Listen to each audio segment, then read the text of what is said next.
Good afternoon, ladies and gentlemen. Welcome to the 16th annual general meeting of ITCONS Solutions Limited. I am Pooja Gupta, Company Secretary and Compliance Officer of the company. I hope all you are safe and keeping well. This annual general meeting is being held through video conferencing in accordance with the circular issued by Ministry of Corporate Affairs and Securities Section Board of India. The registered office of the company situated at New Delhi shall be deemed to be the venue for this AGM, and the proceeding of the AGM shall be deemed to be made there at. Let me introduce you to the member of the board have present with us today, Mr. Gaurav Mittal, Chairman and Managing Director of the company, Mr. Chetan Prakash Mittal, Director and Chief Financial Officer of the company, Mrs. Prem Lata Mittal, Executive Director of the company, Mr. Mradul Rastogi, an Independent Director and Chairperson of the Audit Committee and Nomination and Remuneration Committee, Mrs. Archana Gangal, Independent Director and Chairperson of the Stakeholder Relationship Committee, Mr. Omlingam Narayan Jayaraman, Independent Director of the company. In addition to the above, we have with us Mrs. Snehal Kashyap, Practicing Company Secretary as the Secretarial Auditor of the company. On behalf of the company, I welcome to all the board members and all the panelists for being with us today. The participation of the member through video conferencing is being recorded for the purpose of forum as per the circular issued by Ministry of Corporate Affairs.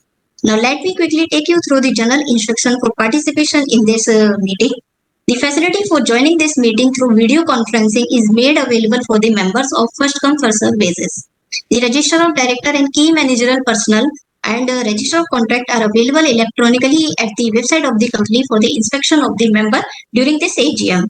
Pursuant to the MCA circular, the facility for appointment of proxy is not available, hence the proxy register is not available. Similarly, the facility for voting by show of hand is not available. The company had provided e-voting facility to the members to cast their vote electronically from 24th September from 9 a.m. to 26th September 5 p.m. The members who have not casted their votes via remote e-voting and also are interested in participating in this meeting now have an opportunity to cast their vote today through the e-voting system provided by NSDL. E-voting facility is already open to the members to cast their votes and shall be made available for 15 minutes after this meeting. The Board of Directors have appointed Mrs. Snehal Kashyap as a scrutinizer to supervise the e-voting process. She is also present as panelist. The resolution set forth in the notice shall be deemed to be passed today, subject to the receipt of requisite majority vote. The result of the AGM shall be posted on the website of the company and sent to the stock exchange after the conclusion of the AGM. The company has taken all the feasible effort to enable its members for participating and voting at this AGM. Now that we have the requisite quorum present through video conferencing, I request to the chairman, Mr. Gaurav Mittal, to commence the proceeding of this meeting with his address.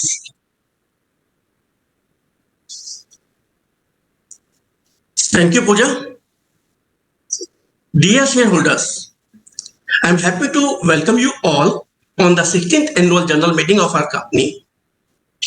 On behalf of the board of the director of ITCONS, I thank you for joining us today. Your presence here is a testimony to your interest and support to the company. This year had been a landmark for your company. We had completed a successful IPO. We are thankful for your support and welcome all the new investors to be the part of the broader ITCONS family. We have uploaded our annual report with the notice of the AGM for FY23 on the stock exchange and company website, and it has been circulated to all the shareholders as well. I hope everybody had an opportunity to go through the same. We have tried to lay out the business performance and outlook of the company with an aim to help you to gain insight on the future strategies and the way forward to your company. With your permission, could I take the notice of the AGM, directors and statutory auditors report and audited financial statement for FY23 as read? Let me give an overview of the economic outlook first. The global economy experienced a slowdown in FY22 with an estimated growth rate of 3.4% according to International Monetary Fund. This deceleration was induced by the global pandemic, followed by the conflict between Russia and Ukraine, leading to an increase in inflation worldwide. These central banks across economies, led by the Federal Reserves, responded with the synchronized policy rate hike to curb the inflation. The rate hikes by the US Fed drove capital into the US market, causing the US dollar to appreciate against most of the currencies. As a result, current account deficit widened and inflationary pressure in the net importing nation intensified. The rate hikes and persistent inflation also led to a lowering of the global growth forecast by the IMF. Amid the global uncertainties, India's economy has been the outperformer, reflecting robust domestic consumption and lesser dependence on the global demand.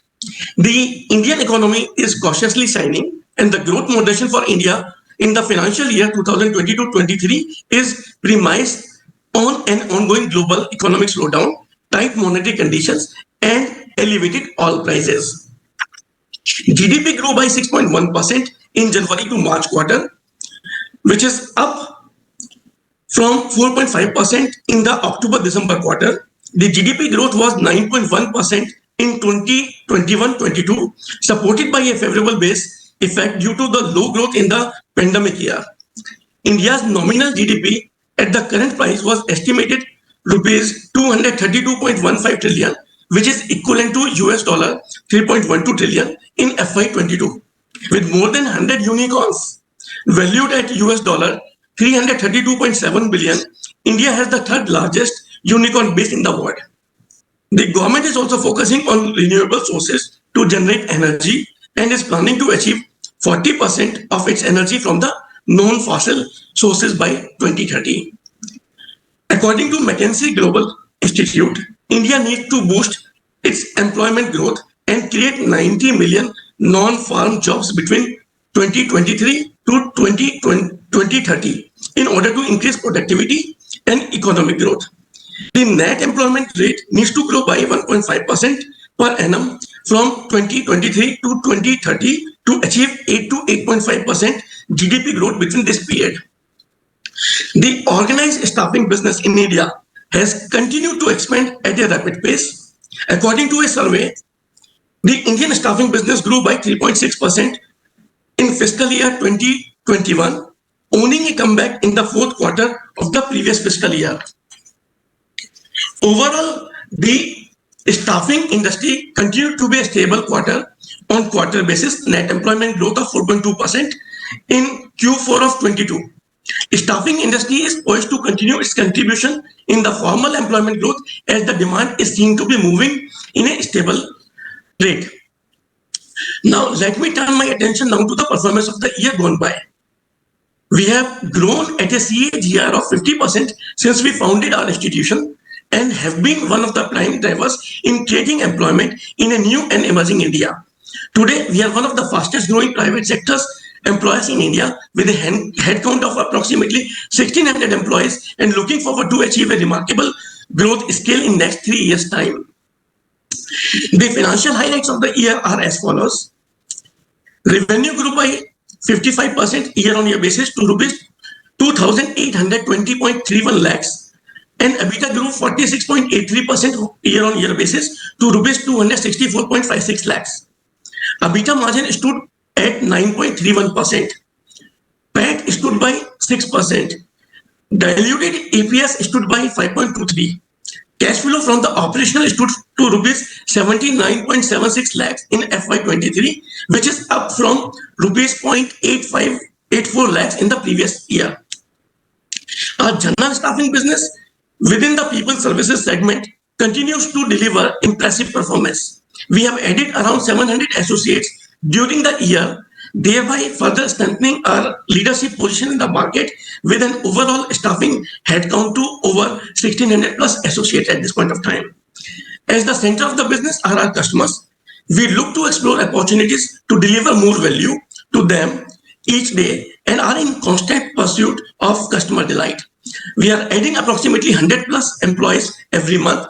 We have been instrumental in putting individuals to work in our country. Apart from providing them with the employment opportunities, we are bringing them into the fold of a formalized economy which promises predictable income, social security benefits, and health benefits, among others.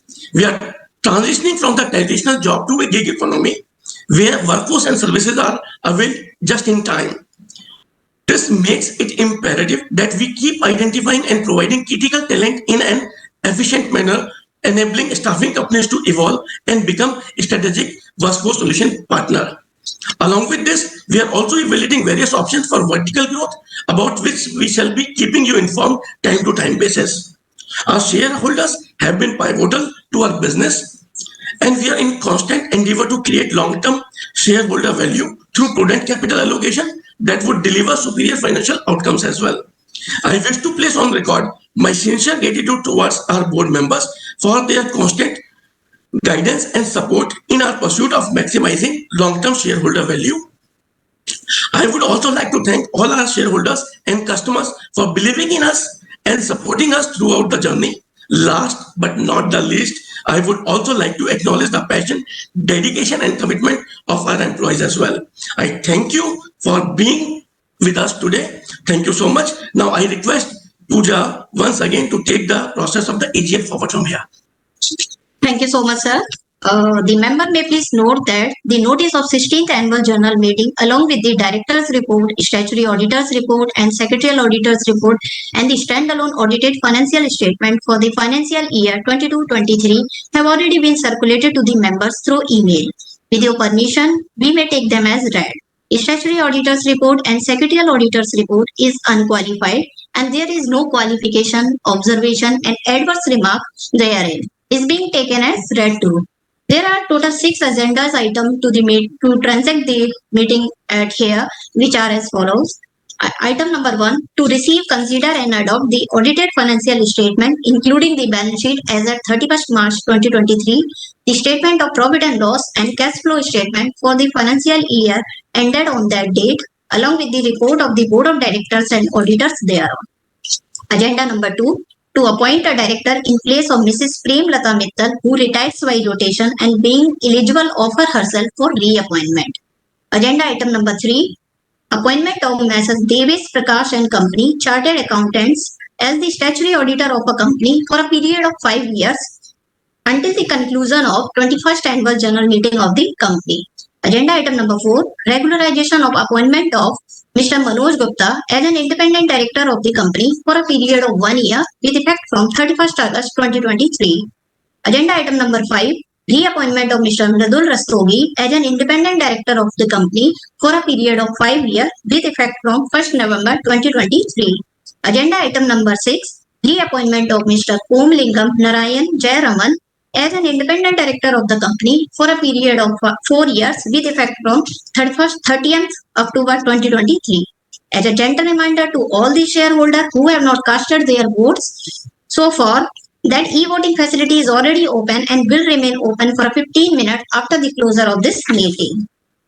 The company has provided opportunity to the shareholder to express their views and ask questions during the AGM. Since we have not received any request for this, now I take the proceeding to its conclusion. I thank all the shareholders, directors and other stakeholders who have given their name to attend this meeting through video conferencing and wish you all to stay healthy and safe. Now I propose to vote of thanks to the chair. Thank you. Have a good day. Thank you so much, everyone.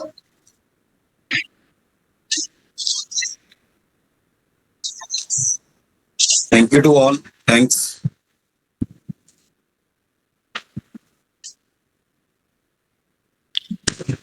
So I think we should take it to the closure now, since we have not received any kind of questions from anywhere. So can we take it to the closure, Pooja? Yes, sir. We can conclude. And thank you everyone for being part of this meeting, joining this meeting.